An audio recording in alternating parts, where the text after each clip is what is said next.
Olá, ouvinte, seja bem-vindo a mais um programa sobre a série clássica Além da Imaginação. Eu sou Angélica Hellish. E eu sou o Marcos. Estamos aqui, né, Marcos, em pleno carnaval aqui, pleno pré-Oscar, gravando mais um programa aí que vocês vão ver na segunda-feira. E como é que estão as coisas por aí? Tudo bem? Muito calor?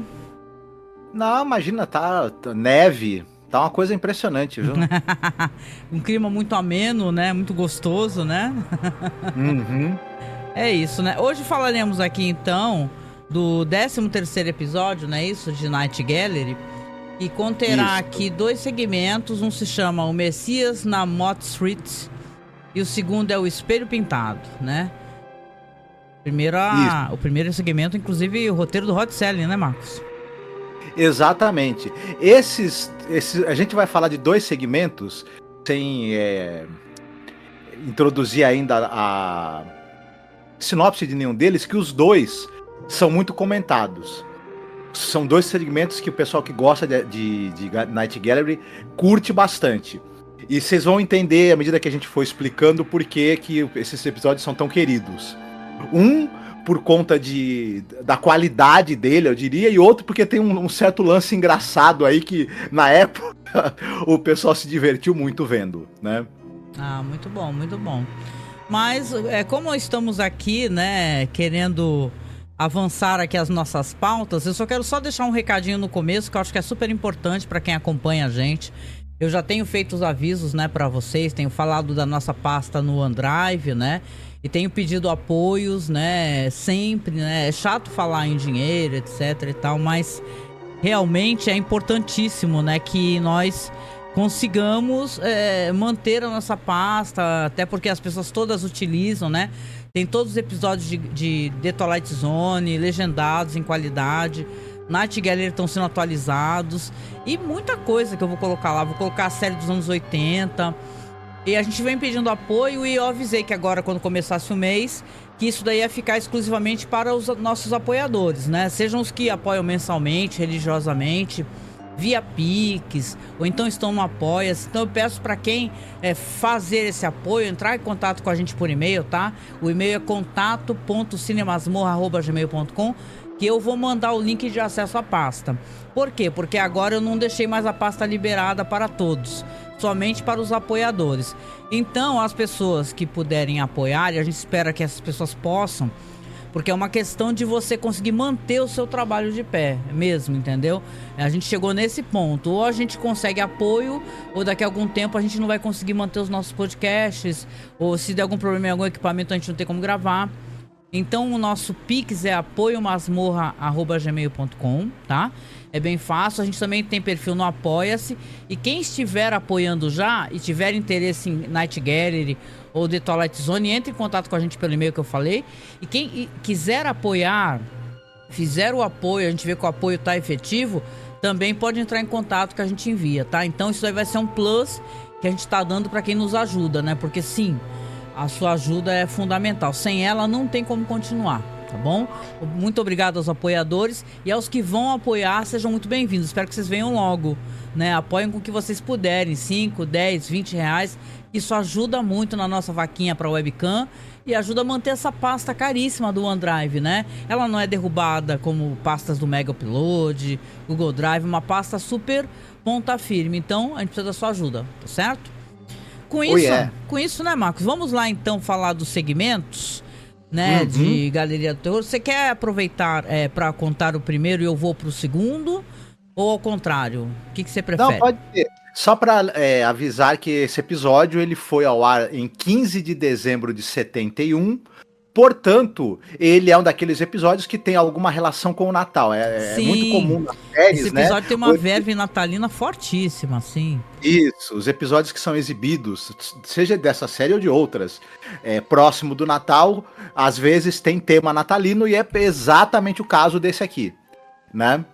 Exatamente. E a sinopse é o seguinte: a gente tem um senhor, né?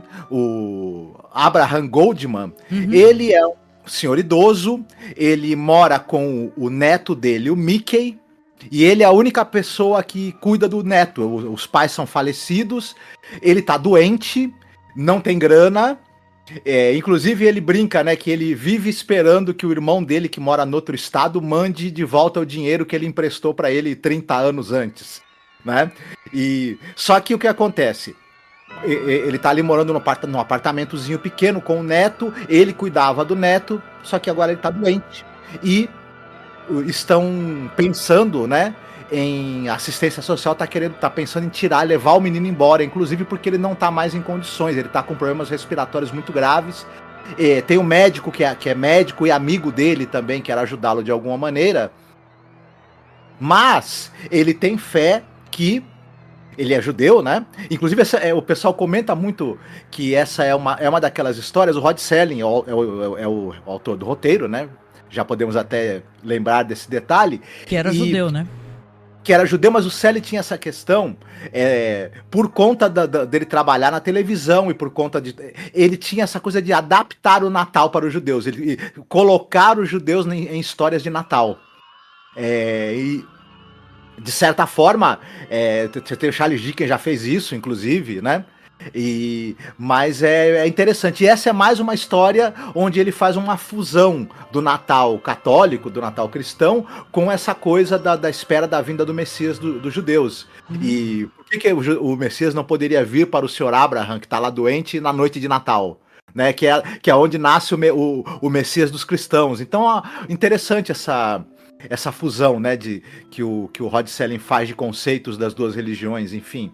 E a sinopse é essa. E aí o que acontece? O Mickey, o menino, ele realmente escuta que o avô acredita que o Messias pode vir ajudá-lo e ele sai na rua para encontrar o Messias para poder levar para ajudar o avô. E será que ele vai encontrar? Será que ele vai encontrar? Olha, essa história é muito legal poder falar pra vocês. A gente tá falando aqui do carnaval, né? Mas o Rod Serling tem, como você falou, tem várias histórias natalinas em The Twilight Zone. Tem uma maravilhosa, a noite, como é que é? The Night of the Meek, né? Que é a noite dos mansos, né? Que é linda, linda, linda e tal. Então, realmente, é mais uma história natalina, inspiradora, esperançosa. Eu gosto muito, né? Eu acho que tu vai falar muito sobre isso agora, dessa questão toda do elenco aqui, porque você vai ter aqui um ator que é uma das pérolas de Hollywood, que é o Edward G. Robinson, né, Marcos? Exatamente. O episódio, ele já vamos falar do Edward G. Robinson, que a gente tem até é até difícil resumir tanto a carreira quanto a vida desse ator, né? Ele é como você falou, ele é um dos principais atores da história de Hollywood. Mas a gente pode começar falando do diretor, que é o Don Taylor. Já falamos dele, se eu não me engano, anteriormente. Eu posso estar enganado, mas eu creio que ele dirigiu o episódio da primeira temporada de Night Gallery. E a gente então já falou dele. Ele foi casado com a Hazel Curtis, lembra? A gente até citou isso. Sim. É a atriz que nós já comentamos bastante sobre ela por conta do trabalho dela com o Roger Corman, por conta dela ter participado de Além da Imaginação. E esse cara, o Don Taylor, ele era um sujeito que ele era tanto ator, quanto roteirista, quanto diretor. Aliás, ele dirigiu até mais do que ele atuou. Mas ele atuou muito, né? Então, enfim, ele dirigiu filmes conhecidos, o Fuga do Planeta dos Macacos, por exemplo, né?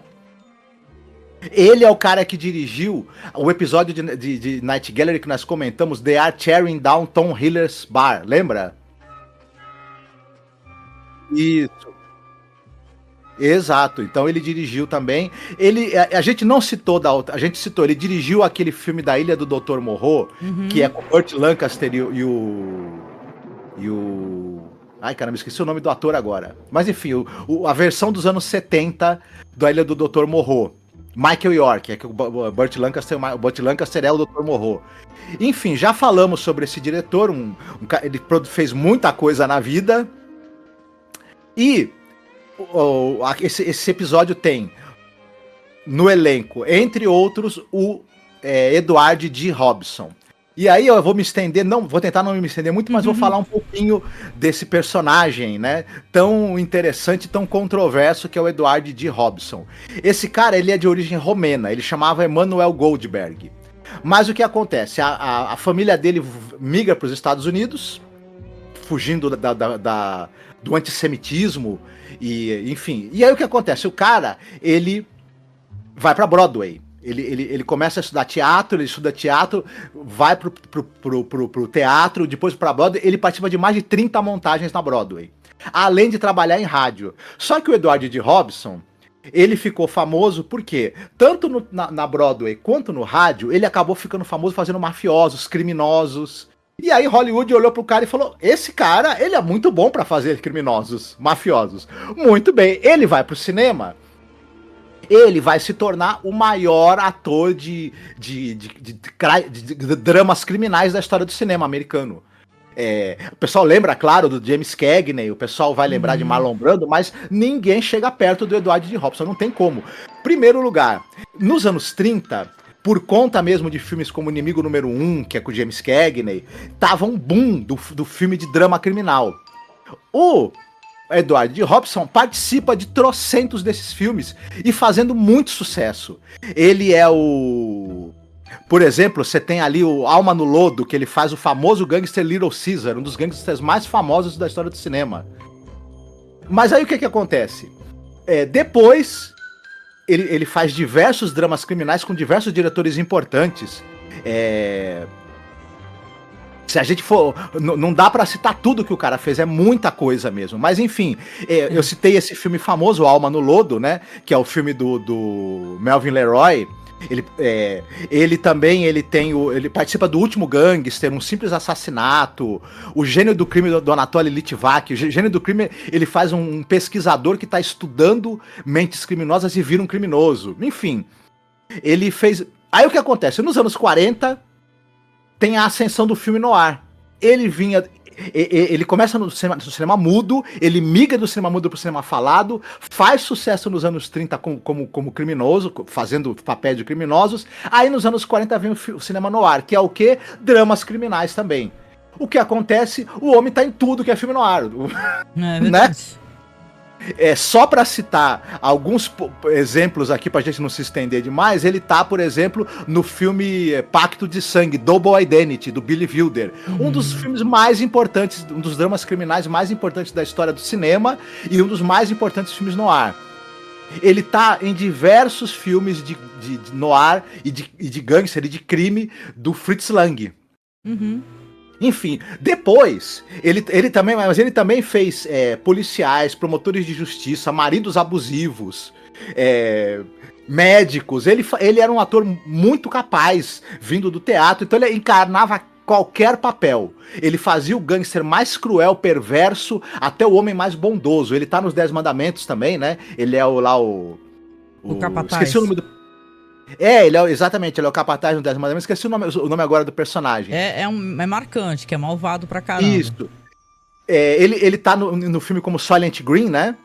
Sim, o ano de 2020, né? Com o Charlton Heston, aquela ficção científica em que ele faz um velhinho doce, né? Mas... isso aí para o pessoal ter uma ideia da versatilidade desse ator e de como ele teve uma carreira. Mas o que acontece? Tem uns lado de fora aqui, né? De trás da carreira dele, que é muito polêmico. Pra gente também tratar tem as fofoquinhas. O Edward G. Robson, ele é famoso também por ter sido um grande cagueta durante o macartismo. Inclusive, ele é famoso por ter entregado o Dalton Trumbo e ter ajudado a tornar a vida do Dalton Trumbo um inferno, botado o Dalton Trumbo na lista negra. Mas tem tons de cinza nessa história, e isso é que é interessante. Ele vem da Europa fugindo do antissemitismo. Ele era um militante antinazista e antifascista. Ele tentou se alistar na Segunda Guerra Mundial, mas ele já tinha uma certa idade, problemas de saúde, não deixaram. Mas ele participou do esforço para conseguir fundos para a guerra. Ele trabalhava animando as tropas, ele viajou muito para a Europa durante a guerra. Ele falava diversos idiomas, ele era um homem muito culto. Ele trabalhava traduzindo e enviando mensagens para os locais que estavam invadidos pela Alemanha nazista. Enfim, ele trabalhou nos Estados Unidos. Ele era um ativista antifascista, antinazista. Ele era um ativista pelos direitos dos trabalhadores negros, pelos direitos dos trabalhadores, enfim, ele brigava por tudo que era minoria. Ele era um cara muito... Ele não era comunista, mas ele tinha muitos amigos comunistas e ele dava dinheiro, mas muito dinheiro mesmo, para centenas de organizações que faziam educação progressista, para diversas organizações e sindicatos que lutavam por direitos dos trabalhadores, por direitos civis. Enfim, ele contribuiu, ele chegou... Ele tinha uma determinada organização que ela trabalhava com educação anti-autoritária e antifascista. Para essa organização que ela tentava retirar, né, fazer um trabalho para retirar ideias autoritárias e fascistas da educação pública, ele doou $250 mil, que para a época era uma fortuna absurda. Ele chegou a contribuir, participar e dar grana para quase 800 organizações diferentes. O que acontece? Aí chega o macartismo. Os caras chamam ele lá e falam assim: fulano, você tá aqui, o seu nome ligado a centenas de organizações comunistas. Porque, claro, essas organizações que lutavam pelos direitos civis foram todas taxadas de comunista. O cara, então ele tava ferrado. Os caras, você vai pra cadeia, você vai pra lista negra, você nunca mais vai trabalhar, tu vai preso. Aí, o Edward D. Robinson, pressionado e vendo que a vida dele ia acabar, pelo menos a vida dele profissional e artística, o que ele faz? Ele não fala que assim, fulano é comunista, fulano não é. Ele dá o que pro cara? Quem levou ele, quem apresentou pra ele essas organizações que ele participava. Aí, muitas pessoas que ele deu o nome, não, quem me levou pra essa organização foi fulano, eu não sabia que essa organização era comunista. Não, quem me levou pra essa outra, que me apresentou pros organizadores dessa ONG, foi tal cara. X9, né, meu? Oi? Isso. E aí o que acontece? Uma das pessoas que ele acabou citando o nome, que foi um dos mais prejudicados, foi o Dalton Trumbo, por exemplo. O Dalton Trumbo foi pra lista negra. Só que o Edward D. Robinson, apesar de ele ter dado todos esses nomes, como ele não entregou que nenhuma dessas pessoas, ele nunca falou esse cara é comunista.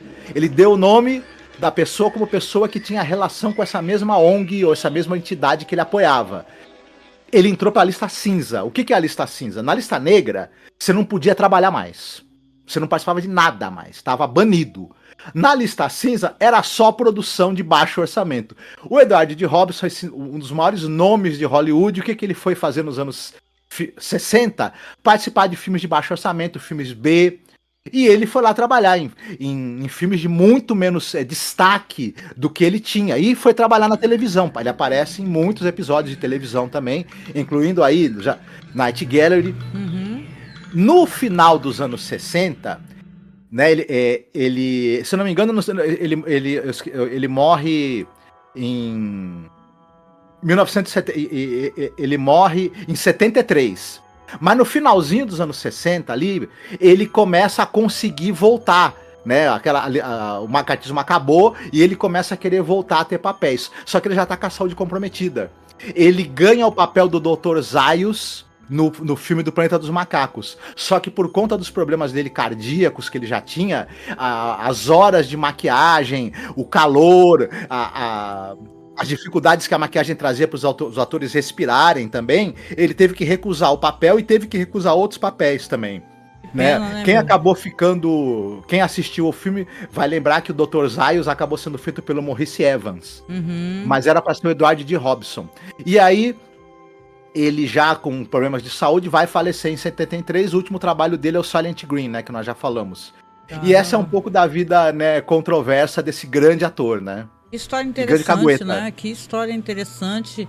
E é por isso, né, que com todos os seus erros e acertos, as pessoas sempre vão falar da Dilma Rousseff, né? Que no meio da tortura ela mentiu até o fim, né? Ela não entregou ninguém, né? É muito difícil, né? Dentro de um período onde a democracia não está inexistente, né? Os direitos civis, humanos, a pessoa conseguir, né? Mas é uma história de uma pessoa que né? capaz de falhar como qualquer outro ser humano, né? Isso. Não, é interessante. O que levou ele a ser pego pelo macartismo foi justamente o fato de que ele era um grande ativista. Era um cara engajado, sim. Ele ser tão engajado foi o que botou ele na mira. E também o que levou ele a entregar o pessoal, né, pra se salvar. Então é uma coisa assim, como eu falo, tem muitos tons de cinza aí, né? Sim, não é história. Assim, o cara entregou e, nossa, o cara... Ao contrário, era alguém que estava trabalhando tanto dentro disso e tinha dinheiro, né? Era realmente alguém que trabalhou muitos anos, assim, era tão importante. Só que quando a coisa ficou feia, ele não segurou a onda, né? Isso. E pra quem quiser conhecer um pouco da história do Alton Trumbo, né? Quando nós gravamos sobre Johnny Vai à Guerra, a gente tem um podcast bem antigo, né?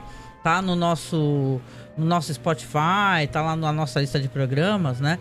A gente falou sobre a história do Alton Trumbo, né? Então, o quanto ele sofreu, né? O quanto ele... por exemplo... Tem filmes que não tem acho que é Spartacus mesmo, que ele não foi creditado, né?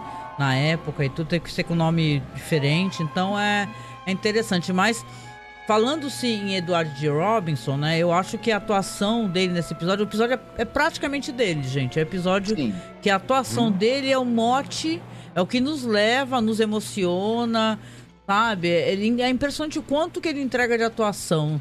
É muito bonito para um cara acamado, porque o personagem dele passa todo episódio acamado. Todo episódio acamado. Sim, e ele já estava doente mesmo, né? Estava com câncer, estava com sérios problemas cardíacos. Então ele estava muito doente já, né? Quando ele fez esse episódio.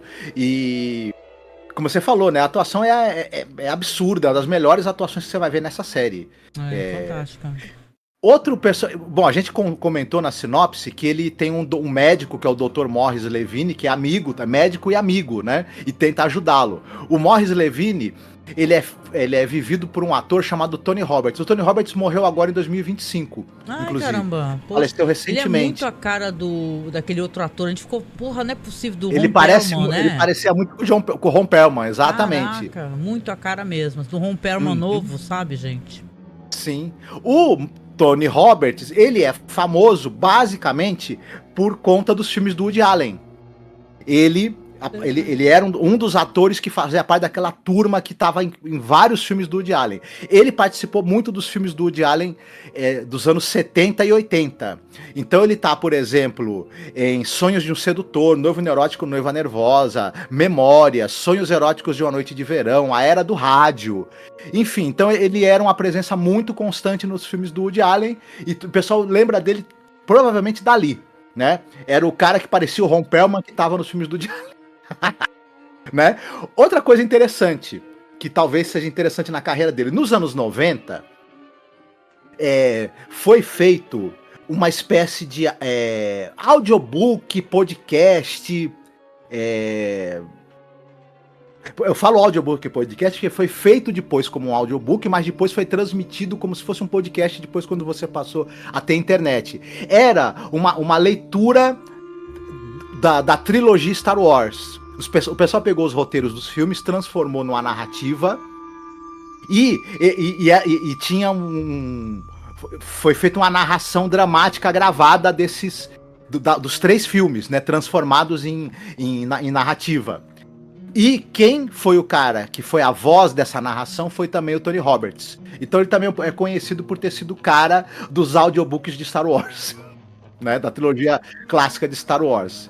É isso. Você tem o menino, né, que a gente falou, que é o Mickey, né, o neto do Abraham Goldberg aí. Ele é vivido por um ator mirim, que é o Rick Powell, que ele é a feiticeira, ele participou da Feiticeira, de Aperta os Cintos, o Piloto Sumiu. A gente não falou, mas o que acontece? O menino, o Mickey, que para eu poder falar de um outro ator que participa intensamente desse episódio, o menino sai na rua para encontrar o Messias, ele vai encontrar uma outra pessoa, vai encontrar um maluco fanático que vai falar que o Messias vai vir pra punir todo mundo, pra acabar com o mundo de uma vez, né? Mas ele vai encontrar um sujeito, né, que vai levá-lo até em casa, vai acompanhá-lo até em casa, e ele acha que esse cara, um homem negro, inclusive, que esse cara pode ser o Messias, né? Esse cara, que é o Bruckner, ele é vivido por um ator que é o Yaphet Kotto. pessoal vai lembrar dele, com certeza, por duas coisas. Ele é o Kananga do 007 Live and Let Die, Viva e Deixe Morrer. Ah, né? Que legal. Caramba. Ele é o vilão, né, do 007 Viva e Deixe Morrer, com o Roger Moore, né, então o pessoal lembra muito desse personagem, e ele é o Parker, do Alien Oitavo Passageiro. Verdade. Né? Olha, quando eu assisti, eu falei, caraca, eu conheço esse rosto, meu Deus, é como se tivesse gravado na minha memória de uma maneira, é o mecânico lá, o engenheiro, sei lá, da nave. Isso, a gente tinha os dois caras que eram os dois mecânicos ali, e faz tudo tripulantes. Um era vivido pelo Harry Dean Stanton, né, e o outro pelo Yaphet Kotto, né, que era o Parker. Que os dois, né, são os dois, se eu não me engano, são os dois primeiros a serem pegos pelo Alien, inclusive, né? Sim, certeza. Rapidinho só, como o menino vai encontrar um fanático na rua. O fanático é vivido pelo Joseph Huskin. O pessoal vai lembrar dele que ele participou a gente falou dele quando a gente falou da série Além da Imaginação. Né? Olha, ele é o gênio da lâmpada daquele episódio. Olha, né? Que legal, né? Muito legal. Eu vou deixar rolando umas cenas aqui, eu já andei deixando pra vocês verem. E a gente vai falando também sobre as coisas que acontecem aqui no episódio, né? Desculpa. Como o Marcos falou, é isso, né? Esse senhor, ele tá acamado, ele recebe sempre a visita deste médico, que é um cara muito preocupado, né, Marcos? O Dr. Morris Levine, né? Ele vai lá e fala, olha, o senhor não tá bem, né? O senhor tá piorando, essa casa é muito gelada. Aí ele até brinca, né? O velhinho fala, você não tem noção do quanto ela é quente também, né? No verão, né? E ele fala do neto, e o seu neto, como é que o senhor vai cuidar do seu neto tão doente? E aí, quando ele sai, inclusive, né, que ele faz a visita médica, ele encontra essa mulher assim, social, que já tá indo ali para poder dar andamento realmente, para mandar para uma foster family, né, um menino. Que é tipo, seria essas famílias que cuidam, né, das crianças, recebem um dinheiro do governo, né? E ele até pede pra moça, fala, ó, pelo amor de Deus, se você for visitar ele, você não fala absolutamente nada disso, que você vai tirar o menino dele, porque ele vai ter uma síncope, né, e tal. Ele é um cara muito preocupado, né, esse médico que visita ele, esse doutor. E a criança era uma graça, né? Eu tava até procurando um pouco sobre o menino, não sei se é verdade, mas quando eu procurei na pesquisa aqui, apareceu ele já como dado até como falecido. Parece que foi uma pessoa importante no meio da música. Aí não sei se tu pode me confirmar depois. Não, essas informações eu não tenho, infelizmente. Eu tava dando uma pesquisada e me pareceu alguma coisa assim, mas eu não posso confirmar também. Mas, de qualquer maneira, a criança, ela realmente, quando mais tarde o médico já foi embora, ela aparece levando comida pro avô, né? Levando sopa de tomate quentinha, pão com manteiga e tal. E nosso coraçãozinho fica quente, né? E fala assim, caramba, que coisa linda, né? E o menininho cuidando do avô, né? O avô nessas condições. E ele conversa com o menino, ele fala assim, olha, o Messias vai chegar, né? O Messias, vamos fazer um pedido pro Messias, tudo vai melhorar. Eu vou conseguir arrumar esse dinheiro que o meu irmão pegou emprestado, até hoje não me devolveu. O médico acaba descobrindo depois que esse irmão dele, ele parece que tava no asilo, né? O cara era louco, um negócio assim. É bem triste essa questão. Mas esse episódio é um episódio também sobre o milagre, sobre acreditar na mágica, né? Então, quando você tem um menino que cuida do avô, e o avô fala tanto do Messias, o Messias vai visitar a nossa rua, tanto que o nome é o endereço, né? E ele fala assim, vai deitar, meu neto, né? Que eu tô bem aqui e tudo. Ele fala, mas avô, você nem comeu pãozinho? Aí ele fala, vai deitar. E quando o menino tá lá, você vê que sobre o velho se assoma a sombra da morte, né? Você entende? Achei muito inteligente esse segmento também, que mostra que realmente tem alguma coisa, uma sombra caindo sobre ele. E ele fala, não, eu não vou. Você vai ficar cego, você não vai me ver aqui, você não tem o direito de me levar. E o menino até se assusta, né? Ele fala assim, que foi, avô? Aí ele fala assim, a sombra esteve aqui. Aí o menino pergunta, o Messias? Aí ele não fala a verdade, o Messias, né? E tal, vai deitar, filho. Só que o menino, em vez de deitar, eu acho muito interessante que você falou desse fanático religioso. E é uma coisa realmente assustadora pra mim, pra gente que já criou filho, né? O menino pega o seu cachecol, pega a sua touquinha, pega o seu casaco e vai pra rua. Ele fala assim, primeiro ele vai na janela, Messias, cadê você, Messias? E aí pega, vai pra rua. Quando ele chega na rua, é aquela época natalina, mas é aquela dura época natalina de realidade, né?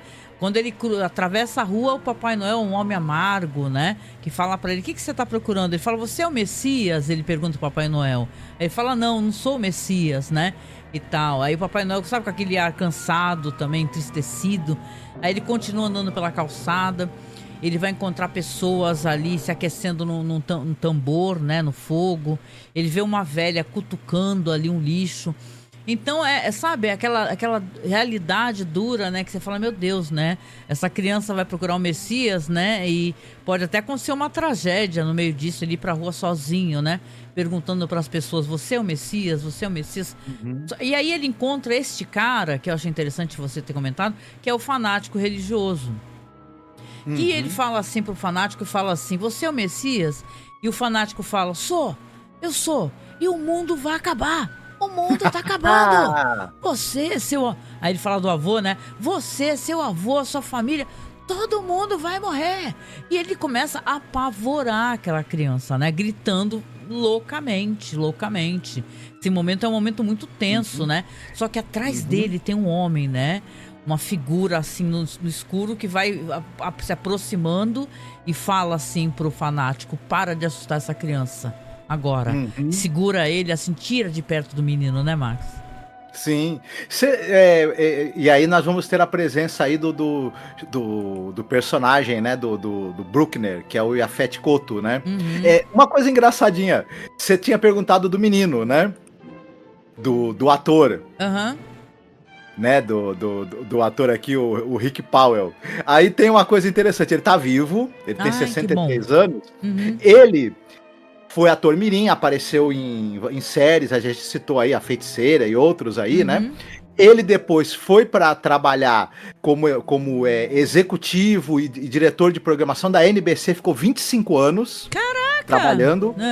Depois virou diretor de programação de uma outra canal de TV e aos poucos ele começou a migrar também para essa coisa de fazer palestras e escrever livros sobre desenvolvimento de negócios, coaching e etc. Então ele é escritor e palestrante da área de desenvolvimento, empreendedorismo, negócios, etc. Caramba! Que trajetória, hein? Que trajetória, né? E tal, né? Mas eu gostei tanto, gente. É uma cena que ela é poderosa, né? Até porque ela é escrita por quem escreve muito bem, chamado Rod Serling, que sabe capturar os nossos corações, né? E é engraçado, né, que o Rod Serling, pessoas, ele era profundamente antirracista, né? E ele ter colocado o homem preto aqui nesse momento é de suma importância, porque o menino olha para ele com inocência, porque quando o velho descreve o Messias, fala que é uma sombra poderosa, né, e tal, né? Então quando ele vê o homem preto, ele fala, você é o Messias? Aí ele ri, se abaixa e fala, por que você fala que eu sou o Messias? Porque você é preto e tal, e, né, você vem do escuro e você é preto. E ele ri, né, e tal, né, pela inocência da criança, né?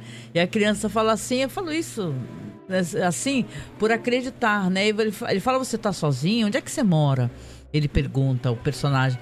Fala, eu moro ali. Aí ele vai levar o menino pra casa. Ele leva o menino pra casa. Quando ele chega lá, o médico já está. E o médico tá muito preocupado, porque ele vê até quando ele tá entrando na casa que tem um monte de gente lá e tal. Pelo jeito o velho se desesperou, chamaram a ambulância, chamaram o médico. E ele tá ali entrando, vovô, né? E aí quando o médico tá saindo do quarto do velhinho, ele fala assim, olha só, teu avô não tá bem agora, né? Você espera mais um pouquinho, daqui a pouco você vai falar com ele, tá bom? Aí ele cumprimenta esse homem que chegou com a criança, né? Não existe a menor estranheza a presença dele, isso é até interessante, né? Ele meio que parece que ele exala, que ele emana uma aura de alguma maneira. Eu senti isso, eu fiz essa leitura, né? Porque ninguém dá por isso, assim, só olha pra ele, oi, tudo bem? Né, e tal, sem questionar, sem perguntar, sem nada. E aí ele começa a conversar, né, um pouco com ele, mas depois ele entra pra ver o velhinho fala, olha só, eu não quero que o meu neto entre porque eu tô muito mal, né, eu quero que ele me lembre-se de mim vivo. Eu não quero que ele se lembre de mim morto, né? Por favor, tá bom? E o menino tá lá, ele pediu pro menino ir dormir, botar um pijaminha, né? O médico falou. Mas o menino tá tranquilo, porque ele acredita que ele voltou pra casa com o Messias, né? Com alguém que vai atender os desejos deles, vai fazer com que a vida deles melhorem, né? Então, ele fala assim, não, tá tudo bem. O médico tenta conversar com ele. Não, eu tô bem, porque o Messias está aqui, ele vai ajudar meu avô, vai dar tudo certo, nossa vida vai melhorar muito e tal, né? E aí ele volta pra lá e tal, vai deitar e fica então o médico conversando com o personagem, né, que seria o vulgo Messias, né? E ele fala muito amargurado, né, sobre a tristeza de toda essa situação do menino tá prestes a ir pra uma casa para ser criado por uma outra família, porque ele não tem paz. E quanto isso tudo é triste, né? E aí o vento, né, sopra nas janelas, né, e a sombra continua, né, sobre o velho, né, você vê que a sombra tá ali, aquela é a sombra da morte, é a morte, né, mas o menino e toda aquela fé, é uma coisa muito interessante, né, ele pega, né, e o médico entra no quarto e de repente, do nada, né, depois que esse vento soprou, depois que você vê que esse homem, ele olha para janelas e tal, parece que ele tá expulsando alguma coisa, né, com o olhar dele. E aí quando ele entra no quarto, o velhinho tá sentado, sabe, ele tá sentado, ele tá conversando, ele fala, caramba, o que aconteceu com você? Você tava tão mal agora mesmo, o que aconteceu? Ah, eu tô me sentindo melhor, eu tô me sentindo muito, muito melhor. E tal, e ele ele abre um sorriso, né, o doutor, né, ele fala assim, meu Deus do céu, que incrível, o que é isso? E quando ele entra, quando ele sai, ele olha pra trás, pra porta aberta, e ele não consegue lembrar de com quem ele estava falando, isso é interessante, né, ele fala assim, poxa, eu tive a impressão que eu estava falando com alguém, né, você vê que a gente sabe depois que é um anjo, né, que ele apagou da memória, né. Ele foi lá, ele foi encontrado pela criança e ele apagou da memória a conversa que ele teve com aquele médico. E talvez a lembrança que as pessoas tivessem dele ter estado ali, né? E ele fica muito sorridente, muito contente, muito feliz, né? E vai ter mais uma coisa boa. Esse episódio é episódio de surpresas, né? E de magia. Porque aí depois batem na porta, tá lá quem? O mesmo homem que seria ali o cara que seria o anjo, né? O Messias, né? Tá ali entregando uma correspondência. O que tem nessa correspondência? Uma carta que o velhinho abre, com o irmão pedindo perdão por ter demorado tanto pra mandar o dinheiro de volta pra ele. Ele manda coisa, acho que é tipo de $10 mil, não é? Algo assim. E fala assim, desculpe, irmão. Eu tô te mandando de volta o seu dinheiro, que você deve estar precisando tanto, né? E, cara, é assim, as coisas estão se resolvendo, né? O episódio tem um tom doce, um tom esperançoso. Quando o médico sai feliz, ele encontra, né, esse carteiro, né, entre aspas, que é o anjo, e fala, nossa, você trouxe pra gente uma maravilhosa notícia. Né? E ele fala, sim, né? Sim, trouxe sim, né? E vão embora, cada um pro seu lado. É mais uma história de Nova York, né? Um momento ali onde era possível sonhar, né? O roteiro tem essa coisa de... São vários anjos. Ele brinca com esse conceito do anjo. O Abraham Goldman, ele é um anjo, porque ele é um anjo pro neto dele. Isso. Perdeu os pais. O doutor Levine é um anjo, porque ele tá lá cuidando do cara. Claro que o cara não tem dinheiro pra pagar ele. Óbvio. Não, totalmente. Ele tá lá cuidando do cara. Ele vai mantendo o cara vivo enquanto ele pode. E o Abraham... Vai aparecer o Anjo da Morte, o Abraham confronta de maneira extremamente corajosa o Anjo da Morte, né? O Abraham, o personagem do Edward D. Robson, ele faz aquele monólogo, nossa, né? Que ele fala de arrepiar, assim, é lindo.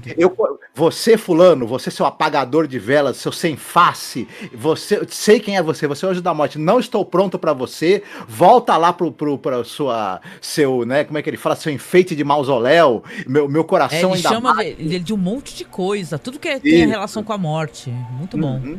E ele fala, meu coração ainda bate, minha pele ainda está quente, eu ainda consigo amar, né? Então eu não tô pronto pra você, vai embora. E no final ali a gente tem o último anjo, que esse sim seria uma espécie de anjo mandado por Deus, por alguma divindade, tanto para expulsar o Anjo da Morte, né? por conta da fé do menino e da coragem do avô, né? E da bondade, de repente, esse anjo não tá lá de graça, né? Você tem a bondade do doutor, tem a fé do menino. Foram vários eventos, né, que acabaram atraindo essa entidade, né, para aparecer ali, para tentar fazer alguma coisa, né? Quem sabe ajudar aquela criança a pelo menos ficar mais algum tempo com o avô dele, né? E o Rod Serling, ele faz uma coisa muito interessante, porque na verdade esse cara, ele é o Messias, ele é o Messias ele é o enviado do Messias dos judeus, ele é um anjo do cristão, ele é um anjo do Deus. Porque detalhe, eles falam até rap Chanukah, né? Porque eles são judeus, né? Não são cristãos, né? Ele é um símbolo da esperança e de que a resiliência, a coragem podem ser recompensadas, que tem alguma coisa lá em cima olhando por você, de repente, né? E que toda a sua coragem, a sua resiliência de não se entregar e manter a esperança pode ser recompensada com intervenção, seja do que for. E, claro, né, o Rod Serling escolhe um ator, um homem negro, né? E isso tem uma outra camada, né? Maravilhoso, assim. Tinha que ser o Rod Serling, né, Assim, gente, é importante. E lembrar que o Rod Serling tem episódio que tem representatividade negra verdadeira. Ele tem episódio do boxeador, sabe? Onde todos os personagens importantes são pessoas negras. Então, ele sempre quis contar a história terrível do Emmett Till, né? Nunca conseguiu, né? Era uma frustração que ele tinha imensa, né? Então é um episódio maravilhoso. É para combater um pouco do nosso cinismo, né? Porque a gente sabe quanto o mundo é terrível, né? A vida é tão dura, né? Quanto a gente sofre. E é bom essa pequena intervenção, né? Num episódio tão gentil assim, né? Com o espectador, né? Uma história natalina, né? Sim. A gente poderia também... para polemizar no final, né? E como todas as histórias podem ter várias leituras, há também que a gente poderia fazer a leitura que também, de certa maneira, também é mais um episódio, é mais uma história também, onde tem um lado positivo, mas tem esse lado da leitura de um personagem negro resolvendo o problema dos brancos. Então tem um pouco, de certa forma, isso também que a gente poderia fazer, tem o tropo né? polêmico do negro místico, né? Isso. As pessoas comentam sobre isso, procurem blogs e sites, porque até o Stephen King, que é um autor que eu gosto bastante, ele já foi muito questionado devido a isso, por ter personagens que aparecem nas histórias dele, como The Stand, sei lá, até no Shawshank Redemption, entendeu? Uma espécie de personagem de sabedoria e tal, que é questionável, é uma representação questionável. Neste momento aqui, eu achei importante que seja esse personagem, por quebrar essa expectativa das pessoas, né? De sempre os anjos e tal, então a pessoa de olho azul, loira e tal, e, né? Não, né? Isso. Então é muito legal. Nesse caso aqui, ele sai um pouco dessa característica desse personagem, desse tropo do negro místico, porque na verdade esse personagem não é humano, né? Ele é uma divindade, né? Exatamente. Enfim, mas um personagem, um episódio interessante, é muito querido pelos fãs de Night Gallery, muito por conta da atuação absurda do Edward G. Robson, né? Então, enfim, depois que a gente terminar essa temporada, a gente talvez faça uma live, né, gente? Pra falar dos episódios que a gente mais gostou, né? Porque tem bastante nessa temporada. Aí a gente vai trazer mais coisas pra vocês, tá? Depois a gente se acerta, que a gente já tá chegando praticamente na metade da temporada, né? Mas vamos lá então pro próximo episódio, que é o Espelho Pintado, né? Eu sei que tu vai ter muita coisa pra falar também, porque tem uma grande estrela aqui nesse segmento também, né? Mas vamos lá, eu vou começar aqui um pouquinho. Vou jogar as cenas aqui pra vocês. Peraí, deixa eu só... Eu vou jogar as cenas e aí a gente vai... Enquanto eu vou falando, a gente também vai vendo, tá? Deixa eu só colocar aqui pra quem tá acompanhando no YouTube, né? Quem tiver no podcast, tá bom? Então vamos lá. Nesse episódio aqui, com o roteiro do Gene Eric Kearney, né? A história, por sinal, do Donald Wandrei, tá? Dirigido também pelo próprio Gene Eric Kearney lá. Teremos aqui o Frank Standish, que é o Arthur O'Connell. É o dono de uma loja de antiguidades, muito respeitável, porém muito vazia, né? Você vê que a cidade tá toda em obra, muito barulho, aquele barulho urbano, né? E a vida é realmente barulhenta, insuportável e tudo é muito difícil. Ele é um senhor de idade, né? Ele tem muitos problemas financeiros, acabou sendo obrigado a arrumar uma coproprietária, que seria a senhora Moore. que é interpretada pela Zaza Gabor, né? Ela tá ótima nesse episódio. O Frank, ele não gosta muito do cotidiano ali com ela, porque é muito barulho, é muita bagunça e tal. Até que ele recebe uma amiga ali, que é uma senhora que tá passando por necessidades, tá levando um grande pacote ali num carrinho. Ela até oferece $1 pelo carrinho, né? Porém não ajuda a senhora a pegar, né? Mas ele ajuda e ela tá querendo vender esse espelho e tal. E ele acaba falando pra senhorinha que ia dar ali $10. Só que ele não tem dinheiro. Ele é obrigado a pedir pra sócia dele, né? E não quer nada com aquele espelho. Só quer o carrinho. Falou, eu dou $1 no carrinho. E basicamente os dois acabam ali indo pra um lugar mais reservado pra tentar conversar. E ela vai mostrar depois pra ele até o que é, né? Quando ele vai abrir depois, ele vê que é um espelho pintado. Aí você se pergunta, pô, o que é isso, né? Por que alguém pintaria um espelho, né? E é muito curioso, ele consegue o dinheiro, dá pra essa amiga dele e ela vai embora e ele fica com aquele espelho lá até o momento que ele arruma ali uma espátula e começa devagarzinho a raspar, né? Tal, né? Vamos deixar aqui então a história, que aí a gente vai comentando, a gente vai falando de atores e atrizes e depois a gente dá prosseguimento. O que você acha? Certo.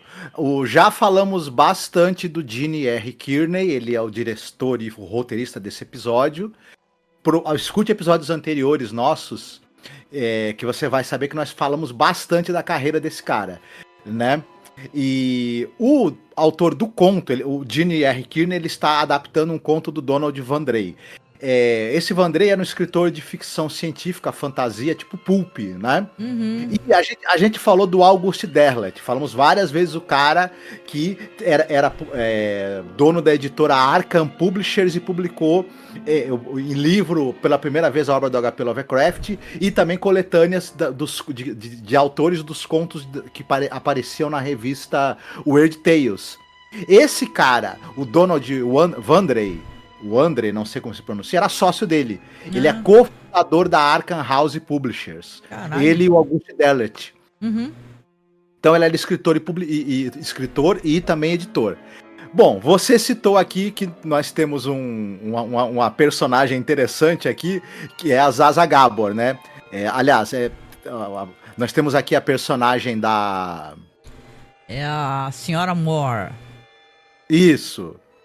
Né? A Senhora Moore, ela é vivida por uma atriz chamada Zaza Gabor. E detalhe, um dos motivos pelos quais o pessoal gosta muito desse episódio, se diverte muito, ele é querido pelo público que gosta de Night Gallery, por causa da presença da Zaza Gabor. E o que vai acontecer que você não contou ainda o final, né? E a gente vai chegar lá para explicar.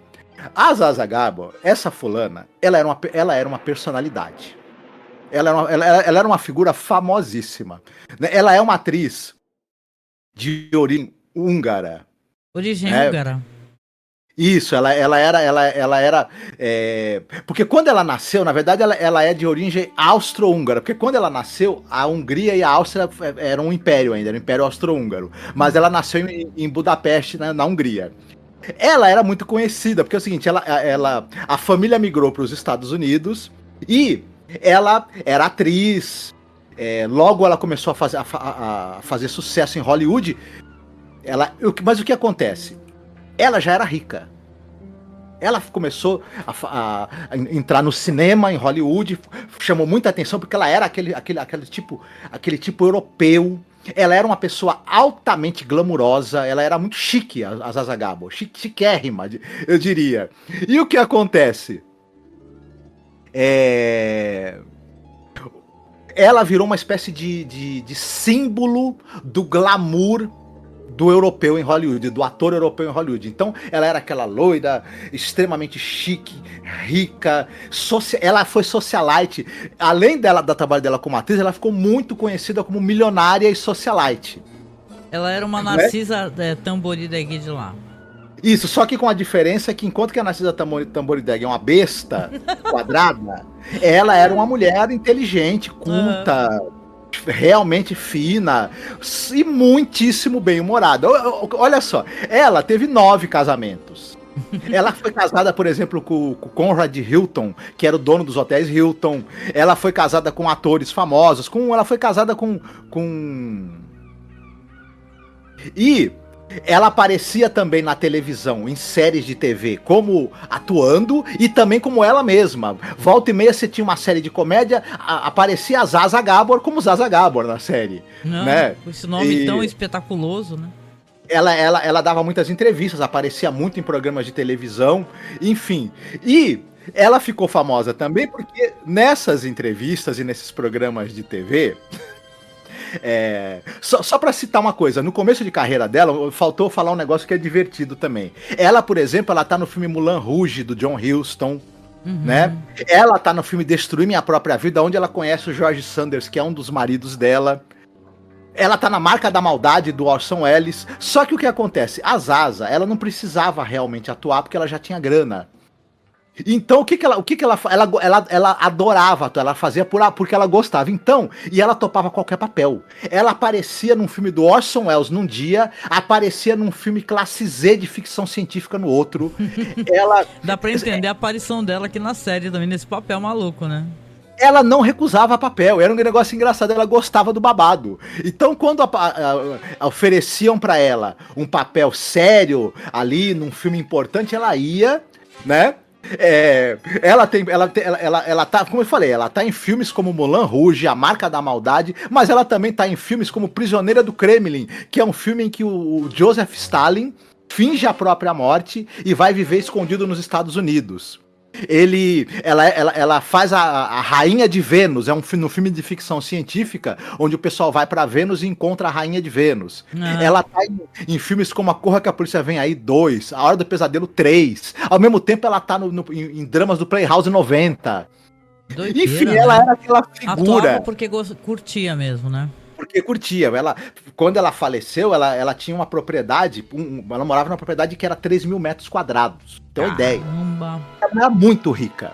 E ela também, quando ela aparecia... Outra coisa, ela foi a Minerva na série do Batman. Ela foi a última atriz famosa convidada pra ser vilã na série antes da série ser cancelada.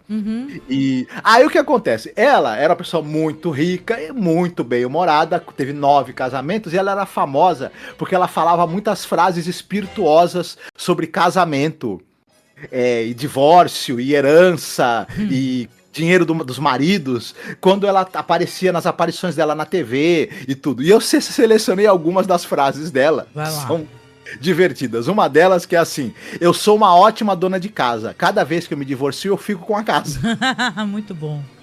Aí ela fala: eu sempre disse que a mulher deve casar por amor e deve continuar casando até encontrar o amor. Olha, né? Vai tentando. Divorciar-se porque você já não ama o seu marido é quase tão idiota quanto ter casado com ele porque eu amava. Caramba. Você nunca conhece realmente um homem até se divorciar dele. Isso eu concordo demais com ela, né? Certeza. Ela falava: eu quero um homem que ele seja compreensivo, carinhoso. É pedir isso demais num milionário? Num milionário. Muito bom. Ela era muito espirituosa, né? Pelo jeito, né?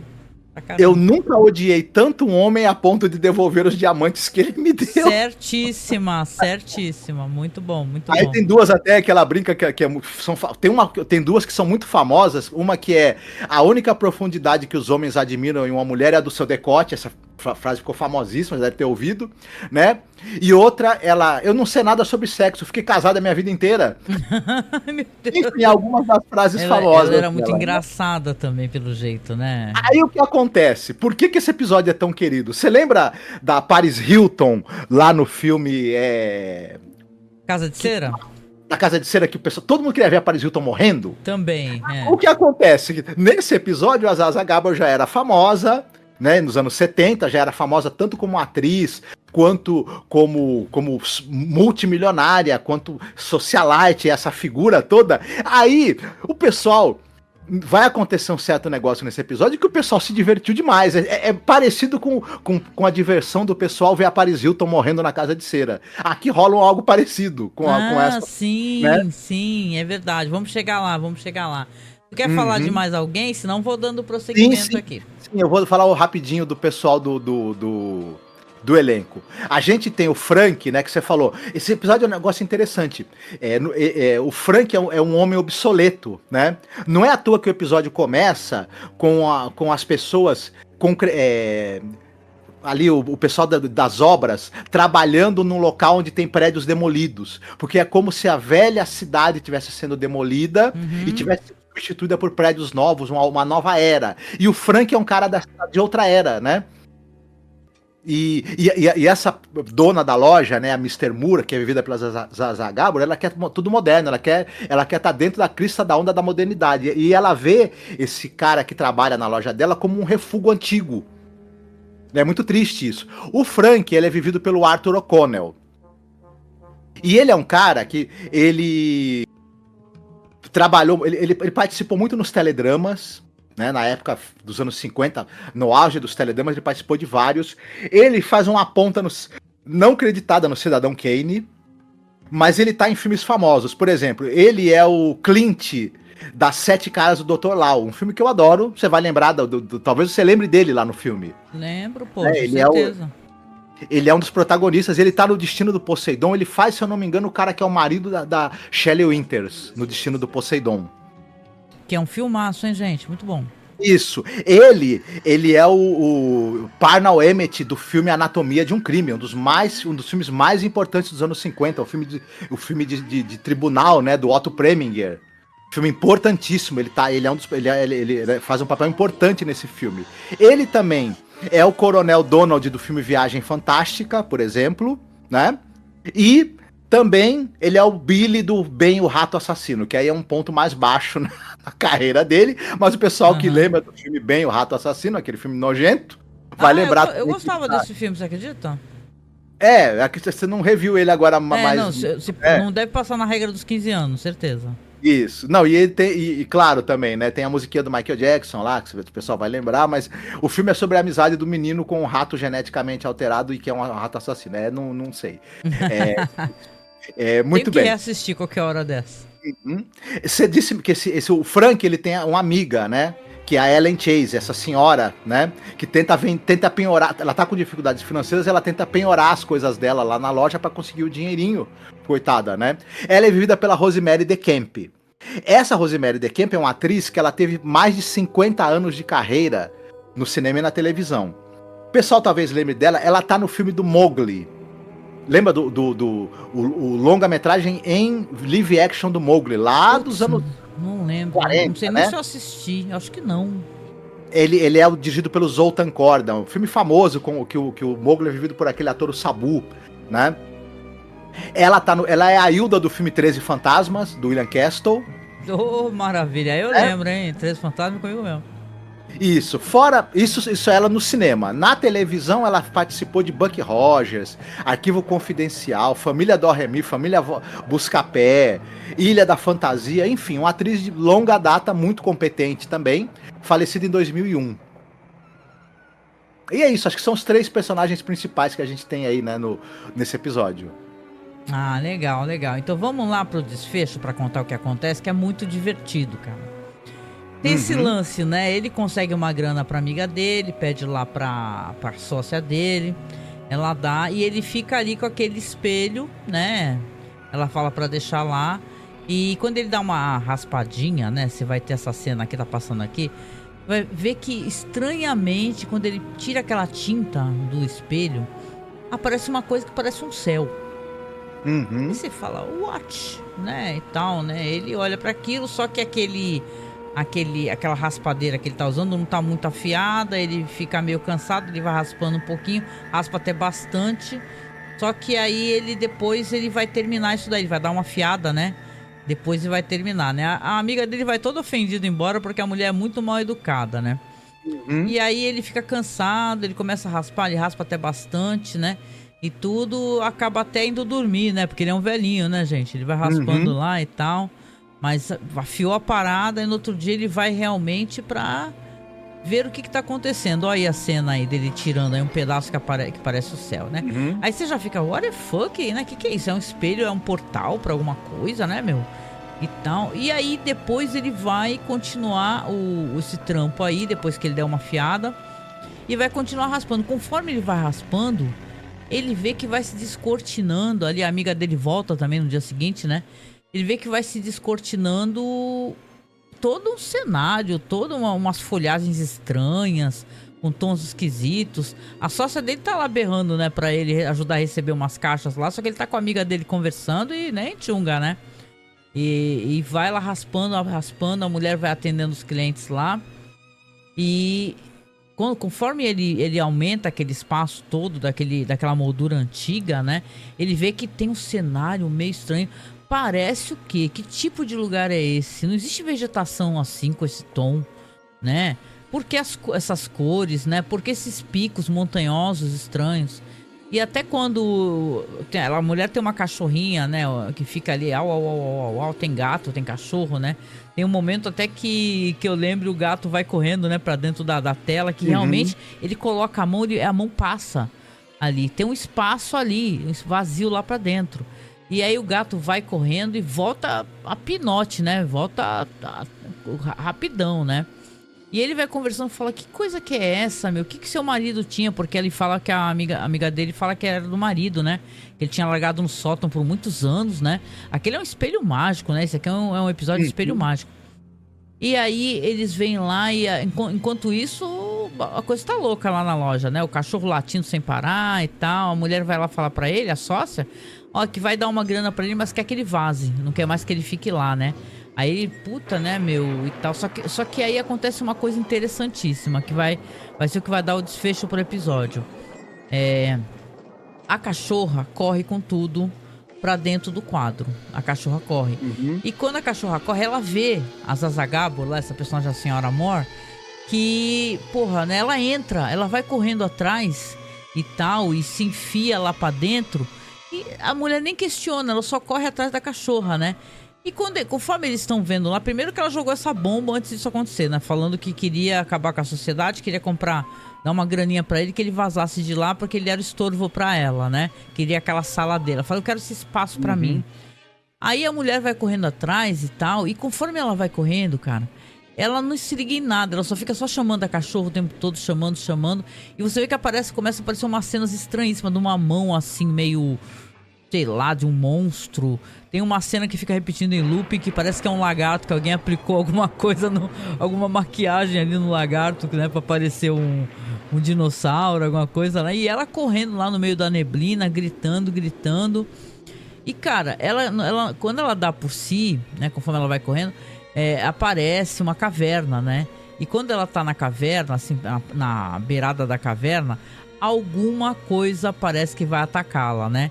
E aí ela desembesta a correr desesperada. Só que os dois velhinhos ali, né? Eles pensam assim, eles começam a juntar, né? 1 mais 1, 2 mais 2. Fala, porra, essa pentelha do caralho acabou de entrar pra um portal que dá pra ser pintado. O que a gente pode fazer? Ela pega uma lata de tinta, mostra pra ele, e aí, o que você acha? Começam a pintar pra ela não poder voltar. É isso mesmo. O que vai acontecer com essa personagem?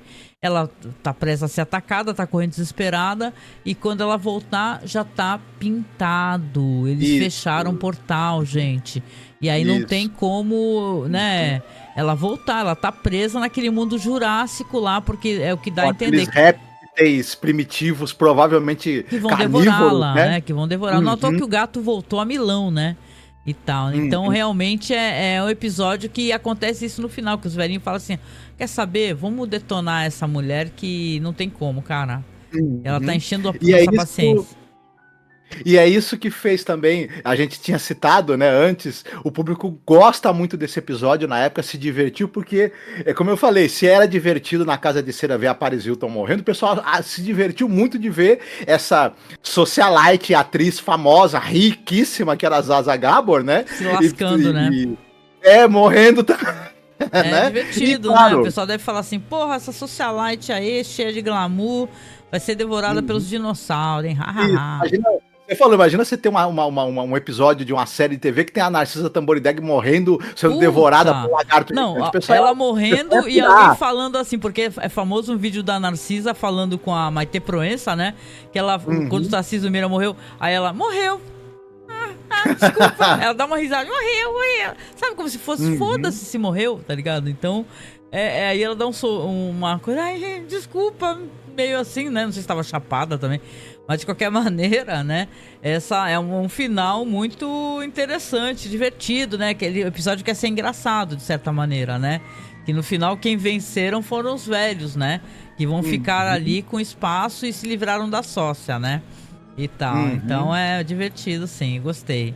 É legal. Não tão legal, que aí vem a parte que a gente costuma falar o que a gente gostou mais, quanto o primeiro segmento. Que eu achei muito bonito, né? E tá muito tocante. Esse também é legal, né? Mas se eu tivesse que escolher, eu escolheria o primeiro segmento, que é o Milagre. Deixa eu até repetir aqui, é o Messias na Mott Street, né? Muito bonito. Sim. Mesmo. E você? Não tem como não ser o primeiro. O texto do Rod Serling, tem diálogos, sobretudo o momento que o personagem aí do Abraham Goldman, que o Edward D. Robson fala aquele monólogo tentando afastar o Anjo da Morte, monólogo escrito, como sempre, né? Mais uma fala brilhante, linda, escrita pelo Rod Serling. Não dá pra Pode ser imbatível, gente. É muito bom, realmente. Escrevia muito bem. Ganhou trocentos prêmios, né? Pelo amor de Deus, né? Mas é bonito mesmo, é bonito. E o segundo é divertido, né? Pelo menos tem a Zaza Gabor, né? E eu acho que isso daí mostra até que a série tava fazendo sucesso, né? Pra ela querer aparecer, querer dar o ar da graça, né? Legal, gostei. É isso, né? É isso. Sim. Mais alguma coisa? Ou vamos pro final, então? Podemos ir para o final. Vamos lá pro final, porque hoje é noite de Oscar, aqui nós estamos gravando no domingo à noite e a gente quer curtir um pouco esse restinho de domingo, né? A gente deixa aqui de novo a mensagem, né? Se você puder nos apoie, tá? Apoie um podcast veterano que precisa de sua ajuda, tá? Nosso Pix é apoiomasmorra@gmail.com, tá? Quem puder e quem souber fazer, tem como fazer Pix programado. A gente tem apoiadores maravilhosos que nos ajudam mensalmente com Pix programado. Isso ajuda a gente saber que esse dinheirinho também tá lá pra gente poder cobrir as despesas da manutenção do podcast, né? Então, nosso Pix é apoiomasmorra@gmail.com. Como eu disse anteriormente, a gente tem perfil lá no Apoia-se. E se você for lá no nosso site, agora é masmorracine.wordpress.com, você vai ver que lá naquele banner que tem a cara do Rod Serling, que é tipo assim, fizeram uma imagem mó legal, que é todas as cenas do episódio que acaba montando e vira o rosto dele, né? Agora tá um link lá que direciona ao Apoia-se. Então, se você nos apoiar por lá, a gente também já começa a tentar... a gente já entra em contato com a gente por e-mail, tá? Que eu vou deixar e-mail na descrição também. A gente já manda o link para acessar a pasta e tudo. Então é uma maneira, na verdade, não da gente tentar cercear o conteúdo que a gente está disponibilizando, e sim a gente tentar nos manter no ar, né? Que é quase impossível, né? Com tantas despesas, tantos problemas e tal. A gente faz um puta de um esforço para poder manter esse podcast. Então, se você puder, se você tiver condições mesmo, nos apoie, tá? A gente sempre prefere apoios, inclusive até por Pix, porque por Pix o Pix não tira nada, o Apoia-se tira uma porcentagenzinha. Então, quando você apoiar, sempre leve isso em consideração, né? Que uma porcentagem fica pro Apoia-se, tá bom? Então, com isso, a gente deseja pra vocês aqui um bom domingo. Vamos todos aqui, você vai ver na segunda-feira, mas estamos todos na torcida aqui pela Fernanda Torres, tá? E pelo filme Ainda Estou Aqui. E é isso, né? Aproveite seu carnaval, que ainda dá pra aproveitar a segunda, aproveitar a terça. E logo mais tem mais um episódio pra vocês, tá bom? Fiquem muito bem, cuidem-se. E esse ano aí o Jaque Odiar vai ficar chupando o dedo. Coitado dele. Tamo na torcida, que Emília Pérez, ó, se dê mal. Beijoca, gente. Falou. Tchau, tchau. Fiquem bem.